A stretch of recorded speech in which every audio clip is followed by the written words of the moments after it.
bom dia para você que está ouvindo esse áudio agora.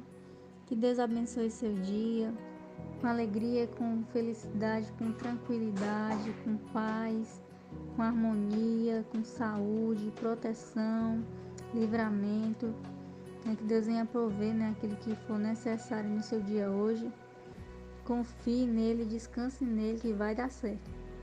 E nada melhor que a gente começar o nosso dia na presença do Senhor, meditando na sua palavra, estudando, se aprofundando, refletindo, nutrindo o Espírito. E hoje a gente vai ler mais um capítulo 4 do livro de Marcos, dando continuidade à nossa leitura do livro de Marcos. Então, esse capítulo ele vai trazer algumas parábolas que a gente já leu no livro de Mateus, mas que sempre quando a gente lê algo na Bíblia, independente de quantas vezes a gente for ler, o Senhor ele sempre fala algo novo ao nosso coração, Ele sempre ministra algo novo, pra gente refletir, pra gente absorver, pra gente aprender. Então, você, que está ouvindo esse áudio, está aqui nesse propósito, de desenvolver esse hábito de ler a Bíblia todos os dias. Pega a sua Bíblia, o seu material de anotação e vamos dar continuidade à nossa leitura. Amém?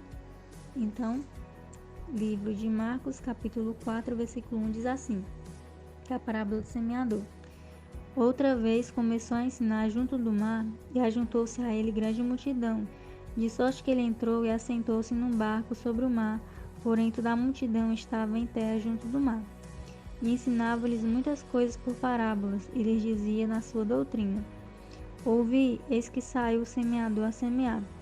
E aconteceu que, semeando ele, uma parte da semente caiu junto do caminho. Então vieram as aves do céu e a comeram. E outra caiu sobre pedregais, onde não havia muita terra, e nasceu logo, porque não tinha terra profunda. Mas, saindo o sol, queimou-se, e como não tinha raiz, secou-se. E outra caiu entre espinhos, e crescendo, os espinhos a sufocaram e não deu fruto. E outra caiu em boa terra, e deu fruto, que vingou e cresceu. E um produziu 30, outro 60 e outro 100. E disse-lhes: Quem tem ouvidos para ouvir, ouça. E quando se achou só, os que estavam junto dele, com os 12, interrogaram-no acerca da parábola. E ele disse-lhes: A vós vos é dado saber os mistérios do reino de Deus, mas aos que estão de fora, todas estas coisas se dizem por parábolas, para que vendo vejam e não percebam, e ouvindo ouçam e não entendam, para que não se convertam e lhes sejam perdoados os pecados.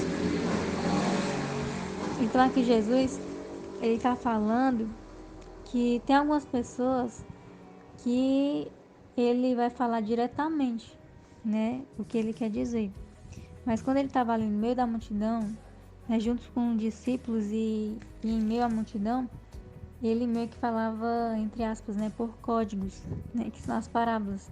As parábolas nada mais são do que histórias, Então, hoje em dia, a gente sempre ouve essa palavra de parábola na Bíblia, Mas a gente utiliza muito hoje em dia isso, A questão da ficção, esses filmes de ficção, são coisas que não aconteceram, mas que tem um assunto, uma lição central a passar, Ou então no marketing, se chamado de storytelling, Então nós sempre damos mais atenção, fica mais interessante, a gente acaba se envolvendo mais quando envolve uma história, Então, eu, por exemplo, eu gosto bastante de ler. Então, envolve uma história, envolve um tema central, É legal. E o Senhor ele usava desse artifício e era uma forma, de envolver as pessoas também. E não era só uma questão de oratória, digamos assim, mas era porque ele falava coisas que eram preciosas, sobre o reino de Deus. Então, muitas pessoas estavam ali, no meio daquela multidão, não era para conhecer ou para receber aquela palavra, aquela orientação, Estavam ali porque queriam receber uma bênção, algo ali financeiro, ou financeiro não, algo assim imediato, uma cura, uma provisão ali imediata, ou por curiosidade, Então muitos estavam ali pelos seus próprios interesses assim imediatos ali, né? Não estavam ali interessados em realmente receber os conselhos de Deus, né? De receber ali os ensinamentos, né, do Senhor, de serem transformados, né? Então o Senhor ele falava por parábolas para que aquelas pessoas que estavam ali conectados a Ele, né, que estavam ali atentos, entendessem. E os outros que estavam ali só por estar, né, não iam entender, não iam compreender, ia passar batido. Né? Então esse era um dos artifícios, né, que o Senhor usava, né, e até hoje, né, isso acontece. Quando a gente está numa pregação, né, ou então até mesmo lendo a palavra, né, quando a gente não está ligado com o Senhor, por isso que é importante a gente orar também. A gente lê, mas não entra, a gente não entende nada, né, não entra na nossa cabeça o que é que tá acontecendo ali, né, o que é que Deus está falando, a pessoa nem está prestando atenção, está em outro ambiente ali, está ali, né, sentado, mas a mente está longe, né, então não consegue ali absorver o que está sendo passado. E aí a gente vê, né, que para a multidão, né, o Senhor ele fala assim, né, para se conectar apenas com aqueles que estão ali atentos, né, e interessados em ouvir os seus ensinamentos, porque é algo precioso. Então ele também dava valor àquilo que ele dizia, né. E quando eram pessoas mais próximas, mais íntimas, ele falava de uma forma mais direta.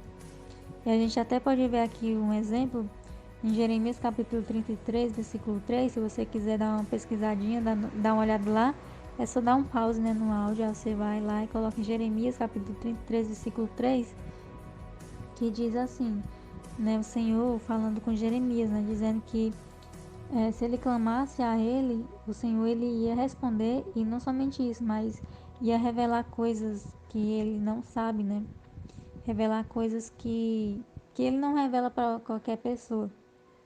Então isso é o que acontece quando a gente se aproxima do Senhor, quando a gente tem intimidade com Deus. A gente vai tendo mais maturidade espiritual, e aí o Senhor ele vai confiando informações para a gente que ele não confia para qualquer pessoa, né? Então a gente precisa ter essa intimidade, essa maturidade, para o Senhor ele ir nos revelando coisas, né? Até mesmo a respeito de nós mesmos, que a gente não conhece, que o Senhor sabe, né? E que é necessário maturidade para a gente poder entender.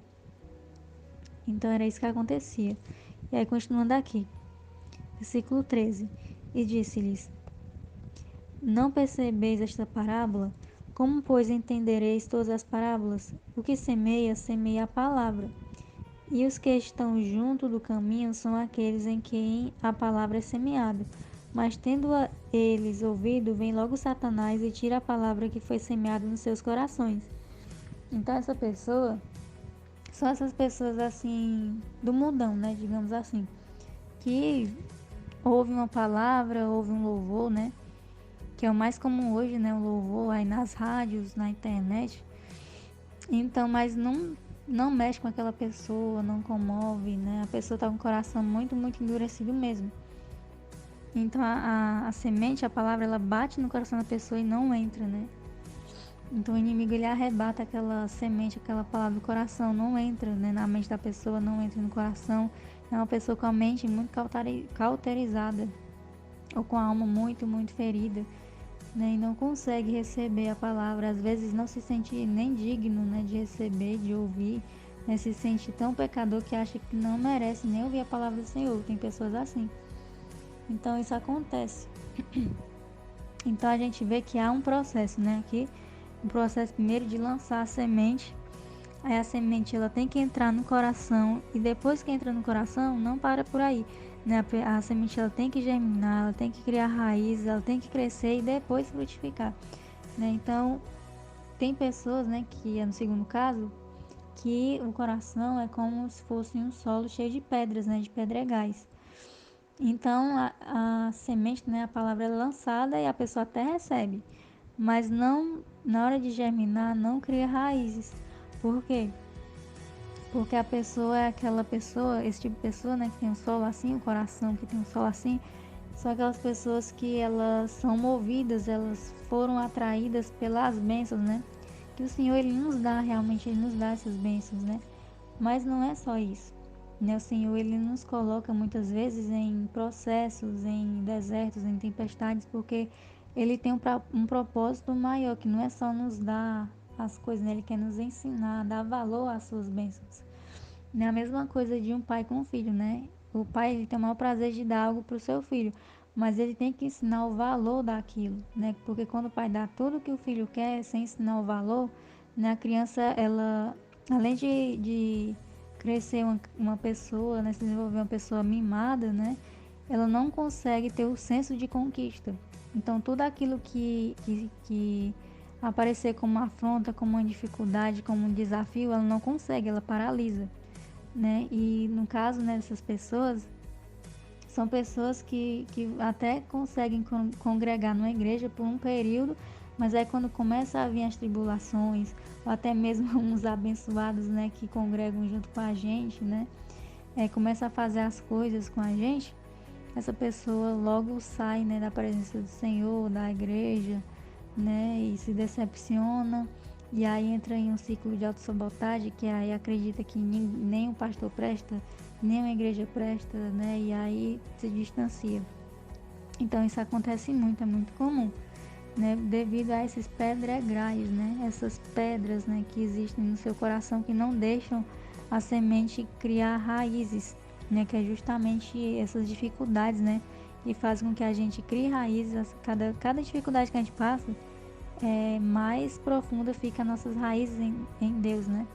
Então, quanto mais dificuldade a gente superar, mais desafios a gente vencer, mais a gente consegue ficar firmes diante dos problemas, né? Então, é isso que acontece.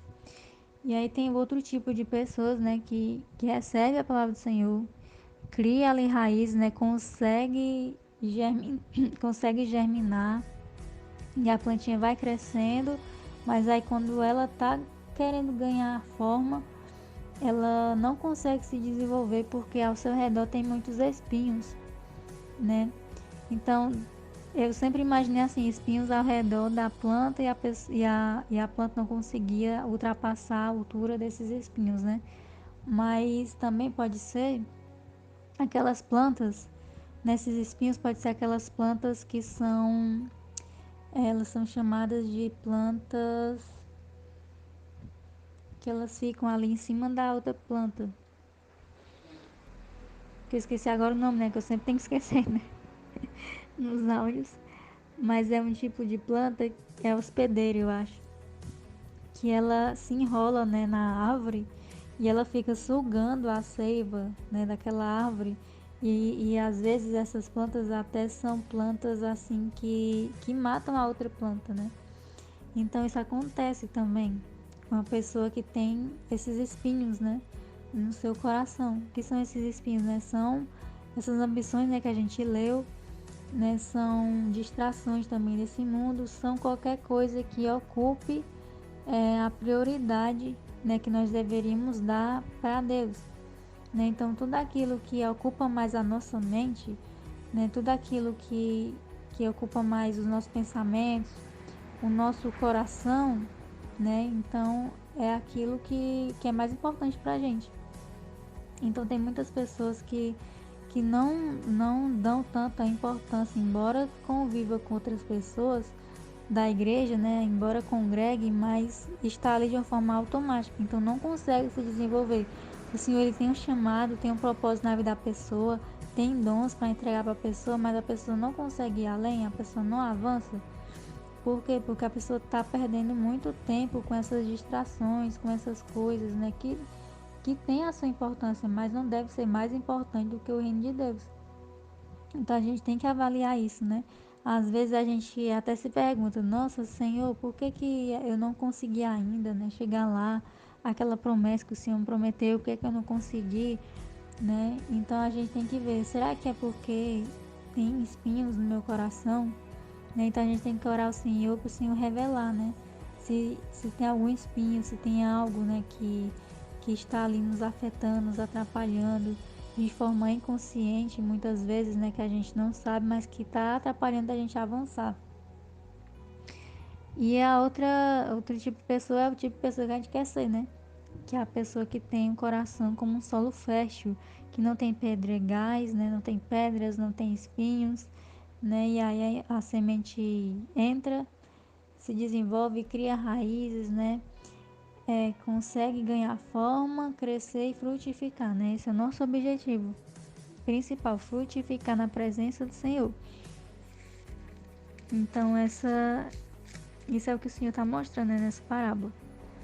Então vamos dar continuidade aqui no versículo 21, que agora é a parábola da candeia. E disse-lhes: Vem porventura a candeia para se meter debaixo do alqueire? Candeia é como se fosse uma lamparina e o alqueire é como se fosse assim um tambor, uma bacia, né, daquela época. Não era de plástico, né, que não tinha plástico naquela época, mas era como se fosse uma bacia, um negócio assim, um recipiente grande, né, que as pessoas guardavam coisas ali. Então ele está dizendo aqui, né, que a candeia, a lamparina, ela não pode ficar debaixo disso, né, ali no escuro, ali escondida, ou debaixo da cama, né, mas vem antes para se colocar no velador. O velador era um negócio que eles colocavam na parede, né, um local mais alto, e ali colocava aquela candeia, né, para iluminar todo ali o ambiente. Versículo 22. Porque nada há encoberto que não haja de ser manifesto, e nada se faz para ficar oculto, mas para ser descoberto.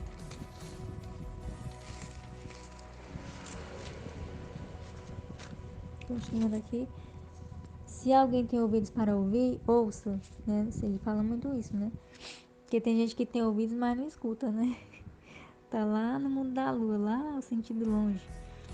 Aí versículo 24. E disse-lhes: Atendei ao que ides ouvir. Com a medida com que medirdes, vos medirão a vós, e ser-vos-á ainda acrescentada a vós que ouvis. Porque ao que tem, ser-lhe-á dado, e ao que não tem, até o que tem, lhe será tirado.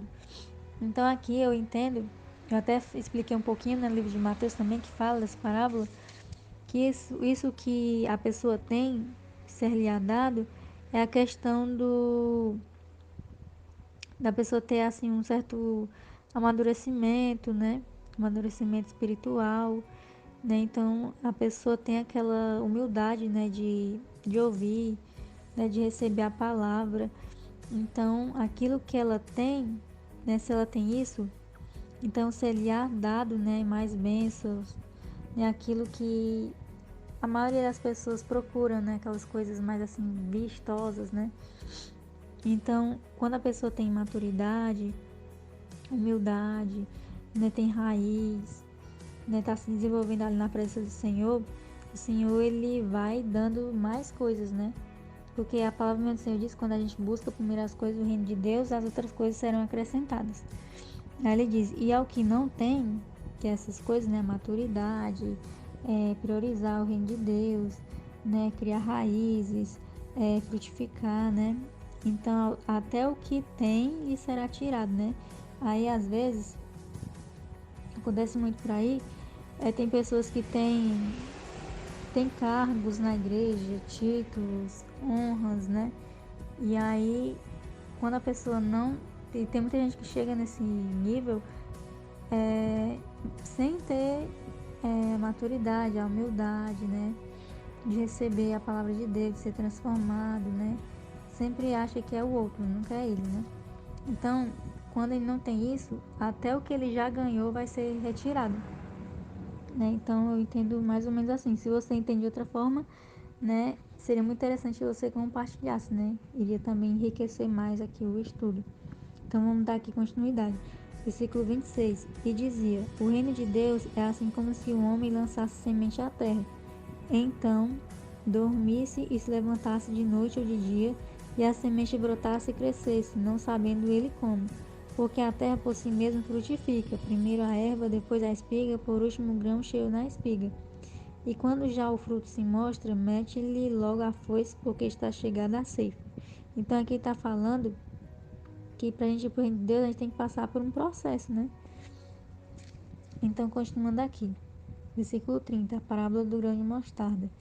E dizia: A que assemelharemos o reino de Deus? Ou com que a parábola representaremos? e como um grão de mostarda, que quando se semeia na terra, é a menor de todas as sementes que há na terra. Então a gente vai ver aqui algumas coisas que na verdade o Senhor está falando aqui, mas não é literalmente falando, mas para representar algo que já foi dito no Velho Testamento. Então quem estava ali ligado, né, quem estava ali conectado com Deus, né, quem já estava buscando ao Senhor antes do Senhor vir, né, porque eles estavam ali aguardando o Senhor, então existia já ali o Velho Testamento, existia ali a Torá, né, então quem estava ali buscando, compreendendo, atentos aos sinais, né, de quando o Messias ia vir, ele estava ali sabendo ali conectar o que o Senhor estava querendo dizer com aquilo ali. Então, no versículo 31, né, a gente lê, né, que Jesus está dizendo assim, que o grão de mostarda é o menor de todas as sementes. Então, o grão de mostarda, ele é uma semente bem pequena, mas não é a menor de todas as sementes, existem sementes menores. Então, o que o Senhor estava querendo dizer aqui? Ele estava mentindo? Não era, ele não estava mentindo, né? Ele jamais vai fazer isso, mas a Bíblia, na verdade, a Bíblia em si, ela não se contradiz, né? Mas é o nosso entendimento que muitas das vezes, quando a gente acha que a Bíblia está se contradizendo, é o entendimento da pessoa que é limitado. Então, o Senhor, ele falou aqui, né? Que o grão de mostarda é a menor de todas as sementes, mas ele não está falando de uma maneira literal, ele está se referindo a uma outra passagem, que você pode até anotar aí, né? É Deuteronômio capítulo 7, versículo 7 ao 8. Depois também do Ezequiel 17, capítulo 17, versículo 22 ao 24, que também é outra passagem aqui que a gente vai ler. Versículo 32. Mas, tendo sido semeado, cresce e faz-se a maior de todas as hortaliças, que cria grandes ramos, de tal maneira que as aves do céu podem aninhar-se debaixo da sua sombra. Então, outra coisa, o grão de mostarda não era a menor das sementes. Quando ela cresce, ela não é a maior das hortaliças, né? E então era isso, né, que estava se referindo, questão das aves do céu. Se você procurar, eu vou colocar no grupo, se eu lembrar em nome de Jesus, no grupo de estudo, como que é a árvore, o pé de grão de mostarda. Você vai perceber que não tem como as aves ficarem ali, porque se pousar ali algumas aves, ele se quebra, né? O arbusto, né? Parece um arbusto, né? O pé de mostarda. Não tem como ficar não tem como ficar aves ali, né? Então, o que o Senhor está querendo dizer com essa parábola? Então, você procura nessas passagens que eu lhe falei, Deuteronômio, Ezequiel, ele está se referindo a Israel. Por quê? Porque Israel, quando a gente lê lá no Velho Testamento, e quando a gente vê também na parte geográfica, né? Israel é como se fosse a menor das nações ali do Oriente. As nações dão 10 de Israel, 10 ou mais de Israel, né?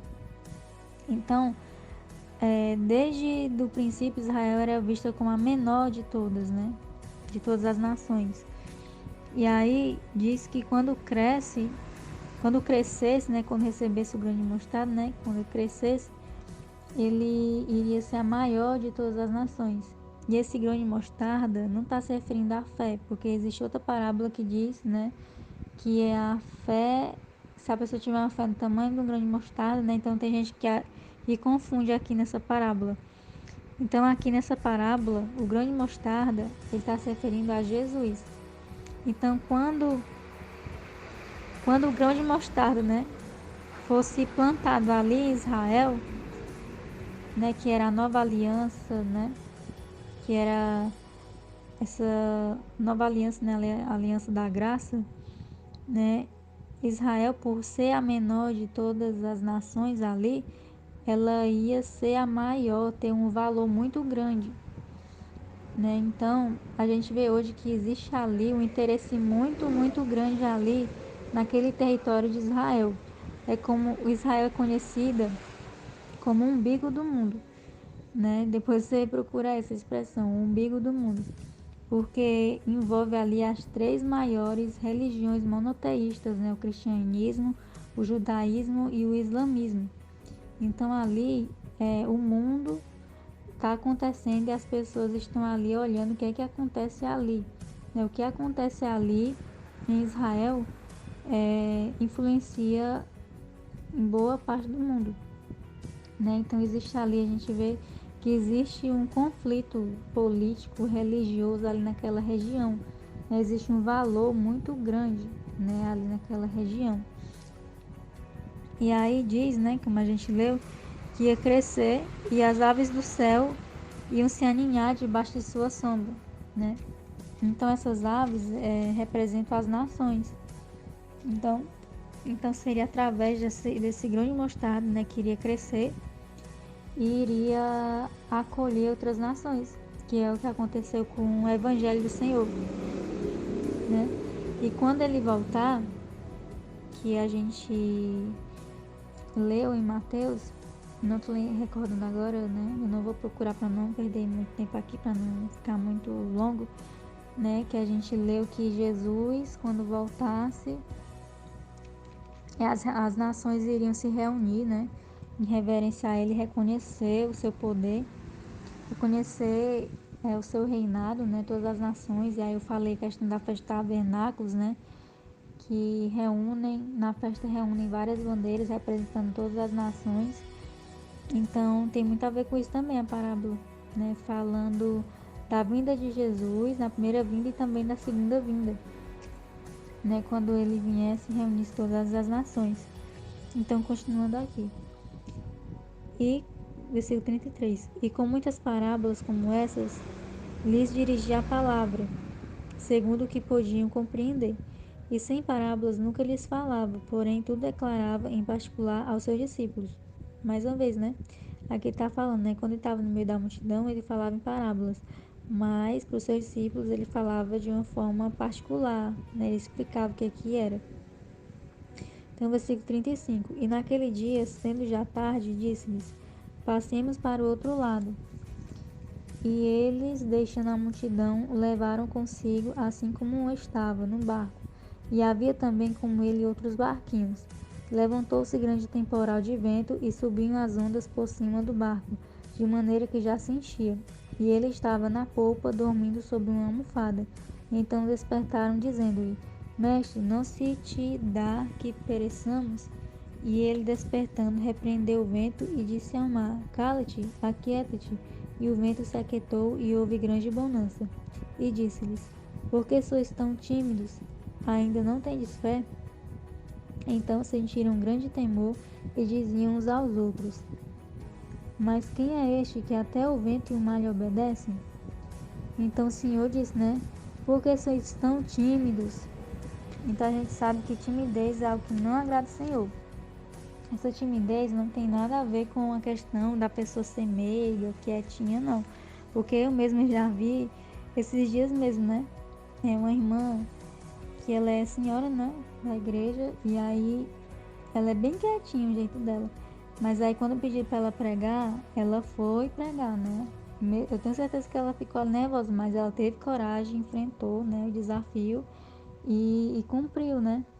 E tem outras irmãs que são chamadas para pregar, falam até mais do que ela, mas na hora não tem coragem, né? Então essa timidez aqui é a questão não é a questão da meiguice, né? Do jeito da pessoa, né? De ser caladinho, quietinho, não. Eu estava se referindo à questão da covardia, né? Então, o Senhor, Ele não quer que a gente seja covarde, né? Covarde. Mas Ele quer que a gente brilhe, né? Como a gente viu na parábola da candeia, né? Ele não quer que a gente esconda a luz debaixo de um alqueire ou debaixo da cama, né? Mas Ele quer que a gente brilhe a sua luz, né? A igreja, ela está aqui para fazer com que as pessoas conheçam a Jesus, para que as pessoas sejam iluminadas, né? Pela palavra de Deus. Então, tem até uma frase que diz assim: você nasceu para brilhar e não para ser estrela, né? Essa frase é um pouco de verdade, mas assim, quando a gente vai ver, a estrela ela não tem brilho próprio. O sol, ele tem brilho próprio. A estrela e a lua, elas só conseguem brilhar por causa da luz do sol, né, sobre elas. Então a estrela, por mais que ela esteja ali, digamos assim, no palco, né, ou no púlpito, brilhando, mas o brilho não vem dela, né? O brilho vem de Deus. Então, quando o Senhor ele ia exaltar alguém, né, se o Senhor lhe exaltar, né, lhe colocar em uma situação ou em uma posição de destaque, não tenha medo de brilhar, brilhe, né, se destaque, né, não tenha medo de se destacar, né, mas na consciência que a glória é dele, né. As pessoas, por mais que tem gente que vê outra pessoa brilhando, né, é a glória de Deus e começa a idolatrar aquela pessoa, né. Então tem pessoas falhas nesse sentido, né, mas que esses elogios, por exemplo, se alguém vier te elogiar, né, querer, né, te colocar no pedestal, mas permaneça em posição, em posicionamento, né, sempre com a consciência que essa luz que você irradia não é sua, mas vem de Deus, né, então que essas coisas não venham influenciar. Tem pessoas que deixam, né, se deixam levar, né, por essas coisas e acabam se desviando, né, acabam se enchendo de orgulho, né, e não é para isso acontecer. Então a questão também do sol, que eu fiquei refletindo também quando estava estudando aqui, é que tem muitas pessoas que, eu sou uma, né, que eu gosto muito de ver a questão de simbologias. Então tem pessoas que têm uma certa aversão em dizer assim, tem umas músicas, né, umas canções que dizem assim, Jesus é como se fosse meu sol, né, e aí as pessoas não se sentem bem. Eu já fui assim, eu não me sentia bem quando eu via algo assim, comparando Deus ao sol, né. E na verdade o Senhor, na palavra diz, né, que no reino de Deus ele vai ser como o nosso sol, né, que ele vai nos iluminar. Não vai ter assim, o sol não vai ter sol para iluminar o dia, é ele que vai iluminar, né? E aí, essa cultura da idolatria do sol, né, que a gente vê nas culturas pagãs, né, nas religiões pagãs, que existe aí o Deus Sol, né? Na verdade, o fundamento mesmo original, ele não era pagão, né? Só que o inimigo ele foi distorcendo as coisas, né? Porque é isso que ele faz, né? Ele pega aquilo que Deus criou, aquilo que Deus fez, e ele vai distorcendo para desonrar a Deus e desobedecer e colocar o homem em rebeldia. Mas esse conceito, né, das pessoas reverenciar o sol, né, que hoje acontece com as religiões pagãs, ele teve início porque as pessoas sabiam que existia um Deus que era tão poderoso, né, que eles não conseguiam vê-lo, contemplá-lo, né? Assim como a gente, ao tentar ver o sol, a gente não consegue ver o sol, né? Então, o Deus, né? Deus que eles não sabiam explicar, eles compararam com um sol, né? Que era aquele Deus que eles não conseguiam ver, eles não conseguiam enxergar a olho nu, né? Eles não conseguiam ver naturalmente, né? Assim como a gente não consegue ver um sol no meio-dia, né? A gente não consegue, porque senão a gente queima a nossa visão, a gente não tem essa capacidade, né? Não consegue, sem uma lente, né, especial para isso. E aí, por isso que no Egito, né, existe aquele Deus Sol, né? Veio desse conceito original. E aí o inimigo veio, distorceu e criou outros deuses, né?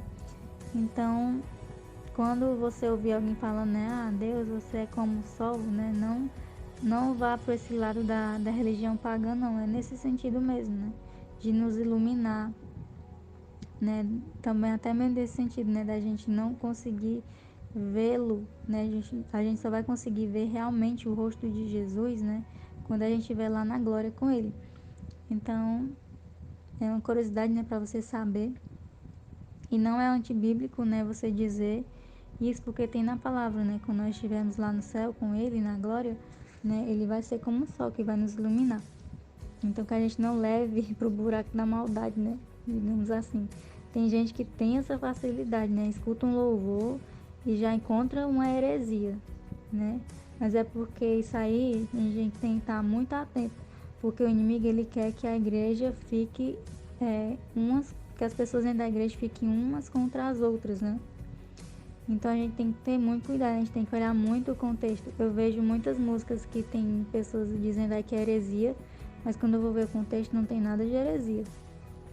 E tem outras músicas que realmente tem algumas coisinhas, né?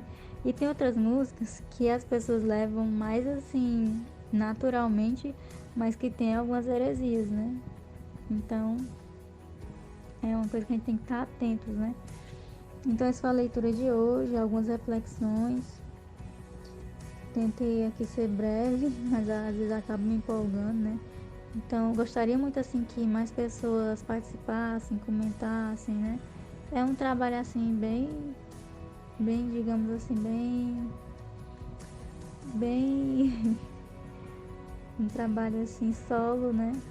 Mas eu creio que esse trabalho aqui eu não faço só pro dia de hoje, mas enquanto houver internet, enquanto deixarem, né, a gente falar a palavra do Senhor na internet, nas redes sociais, né, fica aí um trabalho para alguém, algum ano aí no futuro, daqui uns meses ou aqui anos, né, que esteja procurando algum material assim, encontrar, né, e ser edificado, né. Então, eu vejo muito a longo prazo também. E eu gostaria muito, né, que as pessoas que ouvissem comentassem, dissessem algo, né, ou perguntassem, ou até mesmo criticassem, né. Mas Deus vai fazendo a obra, né, tudo de acordo com a vontade dele, né. Quem tiver que ouvir vai ouvir, quem tiver que ser edificado, né, vai ser edificado, né, e que seja tudo para a sua honra e glória. Eu já fico muito, muito feliz, né, de estar fazendo isso, esse projeto está me edificando muito, né? Então só isso já está valendo a pena. Então se você está ouvindo esse áudio, se te edificou, né? Deixe o seu like, compartilhe, apoie esse projeto, não pela quantidade de curtidas, né? Mas pelo objetivo mesmo, né? Para incentivar outras pessoas a lerem a palavra. Amém? Então que Deus abençoe a sua vida e até a próxima leitura.